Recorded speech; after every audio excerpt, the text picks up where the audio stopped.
All right, hey, Narendra here, and I just wanted to welcome you to week 2, where I talk all about gear. So this is a pretty comprehensive guide to what you need for day hiking and climbing up 14ers.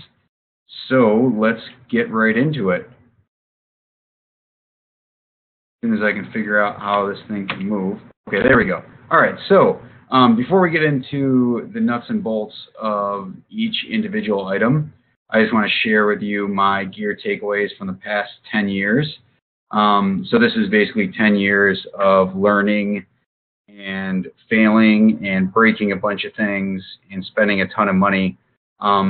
If you come away from anything from this presentation, just know these 10 things and you'll be in pretty good shape. So first of all, you definitely do need to spend money on gear. It's obviously important, but you need to spend your hard-earned money on the right stuff. I spend the most of my money on shoes. Well, I wear trail runners, so I spend my money on shoes or boots, if that's what you wear, and a backpack. So definitely don't skimp on there. And in terms of shoes, make sure you are getting your shoes properly fitted. And there's actually places that I can recommend that you can actually go to get your gait or your walk videoed so you can get fitted properly. So that's that. And then, obviously with shoes, they're critical, right? Because if you have blisters, if you hurt your foot, that's what you need to walk, obviously. So spend the right money on shoes or boots if that's what you wear, and a backpack. Make sure you get a really good backpack, and I'll show those in a couple seconds, but I use Osprey. So if you're going to spend the most money on gear, make sure it's shoes and a backpack when you're starting out. Water bladders are definitely worth their weight in gold. And I'll add just one caveat that in winter, these things tend to freeze. So just be smart about when you do bring a water bladder. But in summer conditions, you get dehydrated in high country. Water bladders are super important to stay hydrated, and make sure you do get one that fits within your pack. You spend the least amount of money on rain gear and accessories for sure. So rain gear, for example, doesn't matter really what brand you buy. So you can buy a really expensive raincoat or a cheap raincoat, and they both tend to wear out within a year or two. And the reason why is because they're waterproofed, obviously. And if you have a backpack on, you're going to wear away that waterproofing pretty quick. And to be honest, it is Colorado, and we do get a little bit of rain, but the rain happens so quick. It's not like the Northeast or Oregon or something where it just constantly rains on you. So I actually use my rain gear for more of a wind stopper. So don't spend a lot of money on it. Get a cheaper brand and then just replace it every 2 years. And then accessories, you don't need to spend $70, $80, $90 on a headlamp. There are $10, $15 headlamps that work just fine for what you probably need. The needs are basically hiking in the morning, early morning until sunrise, or some sort of emergency situation. So if you get just a headlamp, a basic one with extra batteries, you should be in good shape.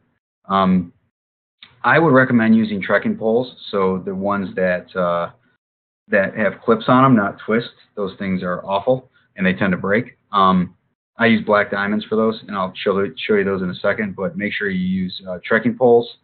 I recommend trekking poles. They save your knees on the way down, and on the way up, they distribute your weight pretty evenly, so you don't get too tired in your legs. And also, kind of a phenomenon with that is if you've ever had fat fingers, it's when the blood rushes to your fingers. And if you have trekking poles, it elevates them, and you won't get fat fingers. Then you need a survival kit. Make sure go check in your bag right now. Make sure you have some sort of survival kit, and I'll show you the components of those in a few minutes. And then always bring a paper map. Electronics are nice. It's nice to have internet and download some things, but paper always beats electronics for sure. Make sure you get specialized gear. So if it's early season condition, microspikes and crampons are huge. In Colorado, you will get sunburn, so sunscreen and the sun hat are a must, along with sunglasses, which I forgot to put on here.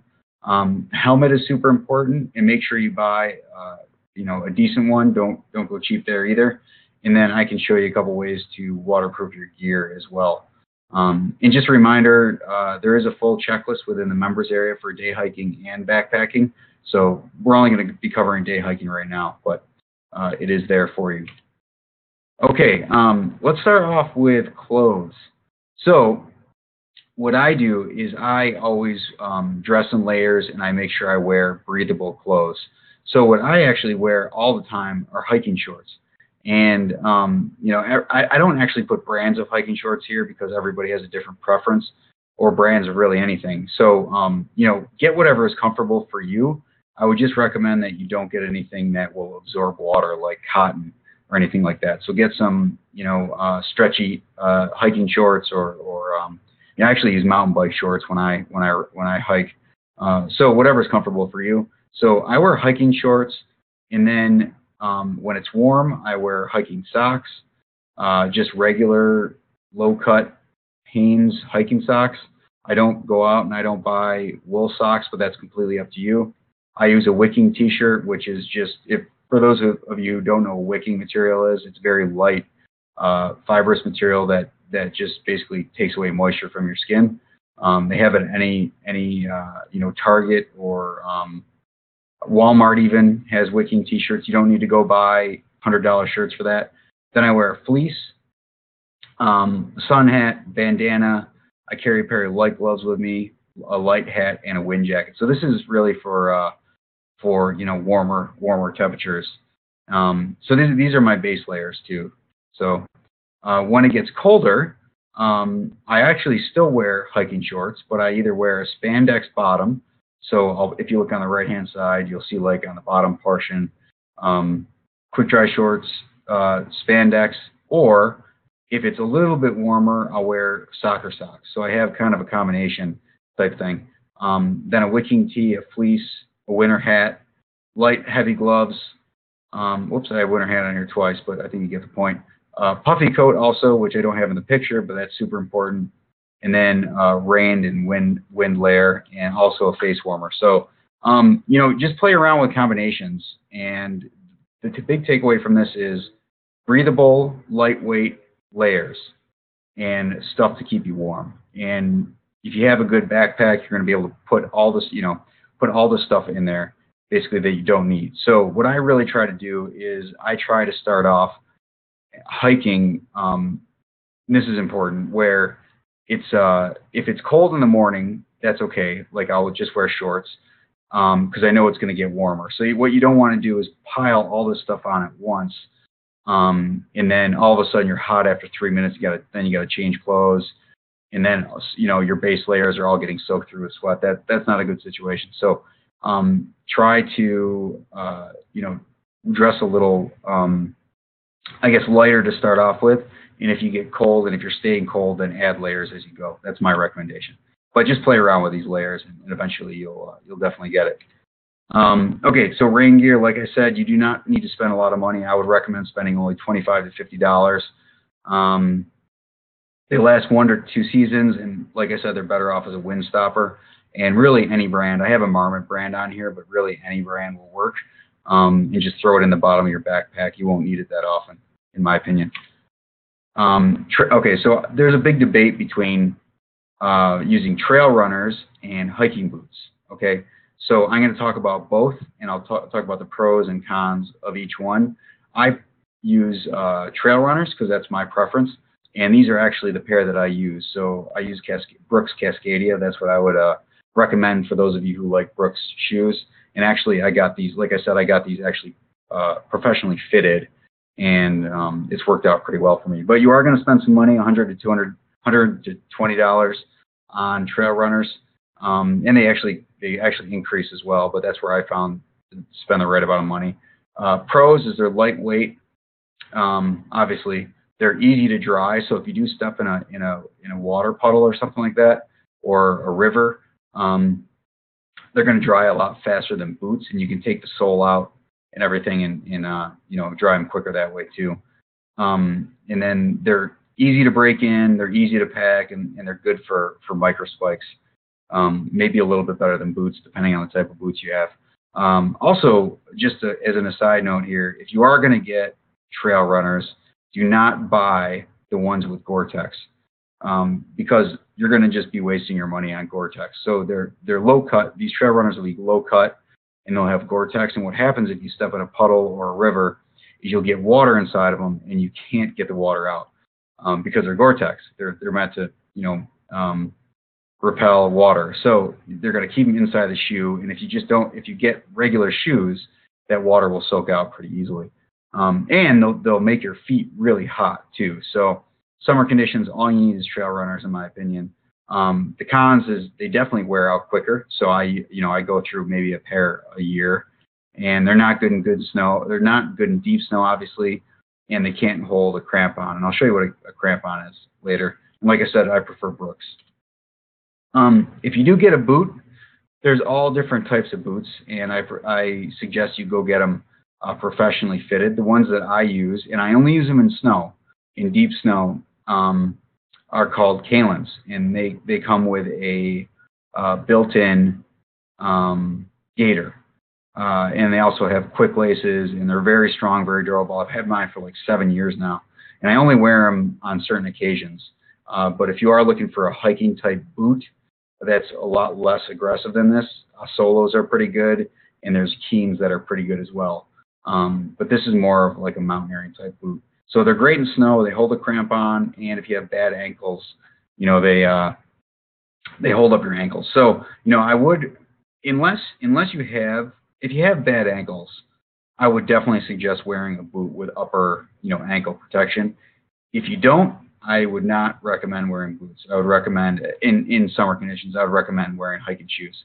The cons are they're definitely heavy, so they're hard to pack, and they're just heavy on your feet. You definitely get more tired quickly, and they're super expensive. So these are, I actually think I want to say that I paid more for these. Maybe these are $400 boots, but the hiking option boots range between $200 and $300.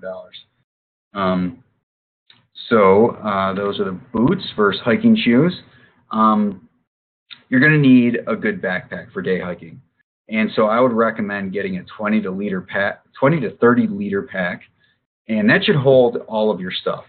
If you're putting more stuff in there, you're taking too much, in my opinion. So that should hold everything you need, unless you're doing a bunch of technical climbing, which I can show you a different pack here in a second. But for just day hikes, standard hiking, up 14ers, up peaks, without technical type equipment, all you need is a 20 to 30 liter pack max. And those will cost you about $120 to get a good one. And some good qualities of a hiking pack is no mesh, no major Velcro. These will both break and rip pretty easily. Holds a water bladder. So on the right hand side here, you'll see a water bladder. Plenty of zip pockets. I should also add that it should be pretty streamlined, so it should look pretty neat. That means it is. It should hold an ice axe, so this one does, and at least one pocket for quick storage, which it has in the back here. And then, I actually have a Camelback that I use for my smaller pack, and I find it to be amazing. I use it for hiking, I use it for mountain biking, I use it for small climbs. So that's what I would prefer. There's a bunch of different types here. This is the 14 or 20. There's like I said, there's a couple different brands. So go in, get it fitted, and come out with a pretty good 20 to 30 liter pack. This is what I call my technical pack, and I use Osprey. I think Osprey is the best thing for backpacks maybe ever. You're going to pay a little bit more, so you're going to need a technical pack, and I call it a technical pack because I use it for rock climbing. I use it for backcountry skiing. So whenever you need more equipment and more versatility in your backpack, this is what you take. And I actually use this for backpacking as well. So this says 32 ounce on here. And so I obviously didn't get the right picture, but you want a 30 to 50 liter. And I actually have a 52 liter Osprey. So that's what I use, and you can cinch it down pretty easily. But the same types of things apply. No mesh, no Velcro, holds a water bladder, plenty of pockets, holds an ice axe, holds a rope, so you want to have pockets on top, holds skis on the side, which this one does, and it holds a helmet. So plus all the rest of your gear. So you definitely obviously need a bigger pack for when you do some technical stuff. So I would recommend getting 2 packs if you're going to get into all this stuff. Get an Osprey and get a Camelback. That's what I use, and you should be good to go for just about every adventure. Water bladders, like I said, are super important, worth their weight in gold. I would just go ahead. There's different capacities. There's 1 liter, there's 2 liters, there's 3 liters. For what you guys are doing, what everybody's doing, hiking, camping, backpacking, I would get a 3 liter because you can always fill it less, right? And it doesn't take up that much space if you can cinch it down, and the weight isn't a big difference. Now, if you're doing like ultra runs, if you're doing like smaller specialized type stuff, get a 1 liter pack for whatever you need. But for everyone else, I would suggest that you need a 3 liter capacity. So I use a Geiger rig water bladder, and I actually have these available if you guys want them on. I get them for wholesale deals. So let me know if you do need one. But basically, the Geiger rig is cool, and water bladders like this are really cool because they have the standard bite valve and everything. Then this has an open top. So whatever you get, make sure you get the one with an open top. So this thing slides back and forth, basically, and you can actually reach your whole hand inside and pull out the innards and clean it. That's super important that you can clean it. So you might have to replace, this bite valve every once in a while and this hose because it might get kind of grimy. But if you can clean the inside of this, that's the most expensive part of the pack. The rest of it is pretty cheap. And then what's cool about the Geiger rig is it's also pressurized, so you can actually squeeze this a couple times. It'll pressurize the whole system, and this will actually jet water out. So this is an upper end type thing, but you can also get some lower end things too. But these are the types of qualities you want to see in a water bladder. Sun protection, and I'm using a plug on my own hat here, but that's okay. You want to make sure, you don't need to spend a lot of money, $20 maybe, for all this stuff. So sunscreen, for sure, I would recommend SPF 50. You can go higher than that, and it turns into like a paste, and that's totally cool if that's what you want. But I wouldn't use anything under 50. And then you got to reapply, every hour or so. Underneath your nose, make sure you get in between your fingers, your ears, and your neck are a pretty big one. Then get some lip balm, hat. So there's all different types of hats. I just wear a standard, trucker baseball hat. It's got mesh on the back, so it keeps everything cool. But there are specialized hats that you can get that are wicking material that cost, a bunch more. I always keep a bandana with me, put it on the back of my neck if it gets too hot, and I just attach it to my backpack as needed. And then obviously sunglasses are really important. And I will say that if you are hiking across snow for a considerable amount of time, all this stuff is 10 times more important because the reflection from the sun off the snow will burn your face very quickly. So if you do find yourself walking on snow, throw on the sunglasses immediately because you can get what's called snow blindness. And then make sure you're sunscreening your whole face pretty good. All right, so trekking poles. These are actually my favorite part of my hiking gear. What I use, I recommend Black Diamond hiking poles. And I would recommend only spending $85 to $100 max on them. You don't want to go any less because then you get really cheap type poles that won't last more than a year or two. But you don't want to get anything more than $100 because that gets into a little bit of overkill. So that's when you get into the carbon type ultralight gear. And if that's what you're into, that's cool.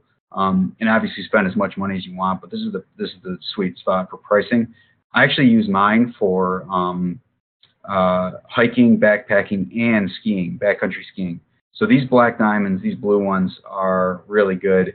And let me just go through each component of this because it's super important. So first of all, these locking mechanisms are hugely important. So you can get 2 types of trekking poles, one with lockers and one with twist on and off. You do not want the ones with twist on and off because they have a spring inside, and you can easily overextend them and lose that spring, or they just break really easily. So these trekking poles are very easy to use. Every once in a while you might have to tighten the clamps, but if they do pop out, very easy to replace and very easy to adjust. So, and also obviously make sure you get fully adjustable. So make sure it's in 1, 2, 3 sections, the poles. And then make sure it has the loops here so you can use those every once in a while. And I like these because it has 2 sets of grips, so you don't need to adjust them all the time. And then the baskets aren't on here, but make sure you do get a set of baskets for snow. And then these have shock absorbers. So these, those I don't think are needed, but if you do want some extra absorption, that's totally up to you. And then, what you want to do when you get these is you want to extend these evenly on each segment. So, I use 110 centimeters. So I extend each one to 110 so they're even on all sides so they don't break. So that is the Black Diamond trekking pole. Headlamps, you don't need to go big here. Like I said, just spend $15 to $25 max. Princeton Tech has a pretty good one. And there's a couple other brands in here, pretty good one. Black Diamond's on the upper end. Very good headlamps as well, but these will do the same amount for you. Adjustable bands, make sure they're 100 to 200 lumens. You really a couple of these headlamps have like 7 or 8 different lighting modes. I've really only used 2. So one that's like a low light and one that's a full light. And I really don't think you need more than that. If you want to play around with it, that's totally up to you. And just make sure that the batteries, you're easily able to replace the batteries. Princeton Tech is a pretty good brand. So don't go expensive there, but do make sure you have one. I always have a headlamp. Map and compass. My main takeaway here is just don't overcomplicate things. Like, you don't need a very fancy compass. All you need is a very, very simple compass, and you need a map.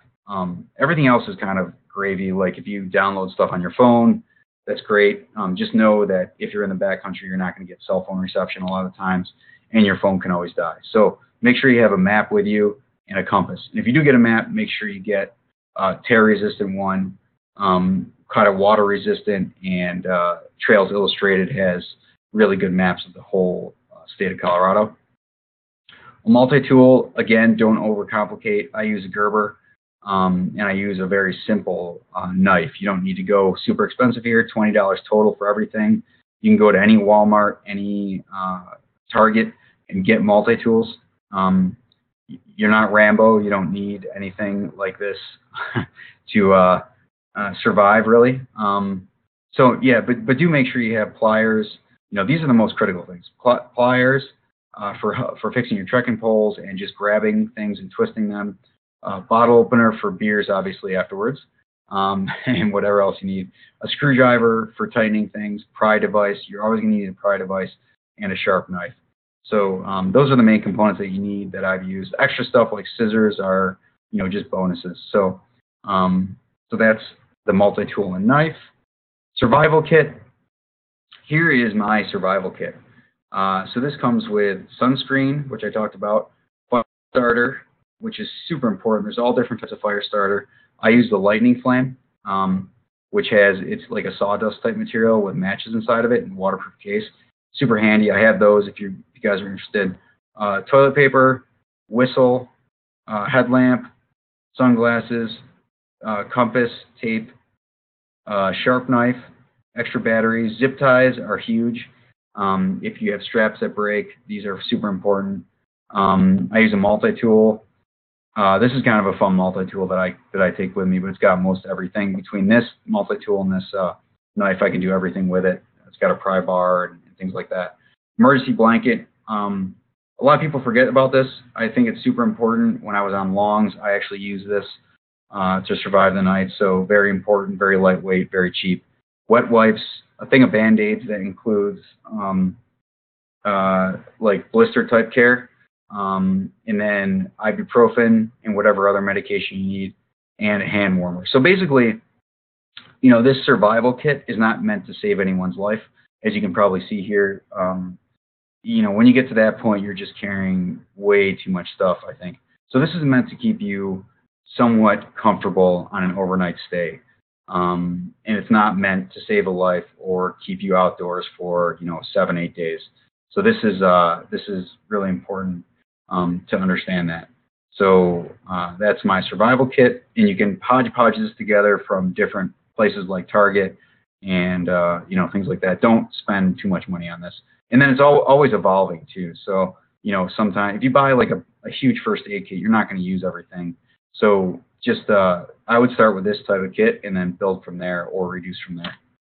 All right, helmet. So helmet you're going to need on class 3 and class 4 terrain, which I explained in an earlier kind of message what that was. But mandatory. This is absolutely mandatory. If you're skiing, if you're hiking on class 3 or class 4, if you're mountain biking, get a helmet. And this one is specifically for rock climbing.